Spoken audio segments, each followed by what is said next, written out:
ఈ వృశ్చిక రాశి వారికి గురుబలం తక్కువగా ఉంది, కావున చదువులో సమస్యలు సంభవిస్తాయి. చదువుకునేటటువంటి విద్యార్థులకు మాత్రం ఆటంకాలు సూచిస్తున్నాయి. ఈ వృశ్చిక రాశి వారికి ఈ శని పంచమంలో ఉన్నప్పటికీ గురుబలం చాలా తక్కువగా ఉంది.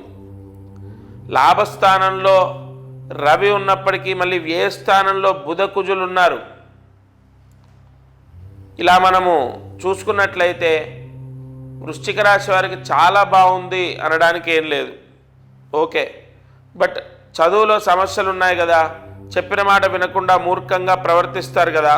అంటే ఈ వృశ్చిక రాశి వారు ఎవరైతే జాతకులు ఉంటారో వారు నేను చెప్పిన పరిహారం చేస్తే ముఖ్యంగా చదువులో దోషాలన్నీ తొలగిపోతాయి, అనారోగ్య సమస్యలుంటే తగ్గుతాయి. ఈ నెలలో గత నెల కన్నా మీకు చాలా బాగుండే అవకాశం ఉంది. ఎందుకంటే గురువు బాలేనప్పటికీ శని అనుగ్రహం ఉంది, రాహు కేతువుల యొక్క అనుగ్రహం ఉంది, లాభస్థానంలో రవి ఉన్నాడు ముఖ్యంగా.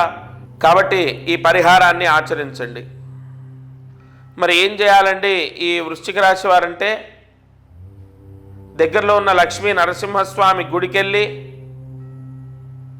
111 ప్రదక్షిణాలు చేయాలి. 111 ఆ ప్రదక్షిణం చేసి స్వామికి మనస్ఫూర్తిగా నమస్కారం చేయండి, మీ కష్టాలన్నీ తీర్చేస్తాడు తప్పకుండా.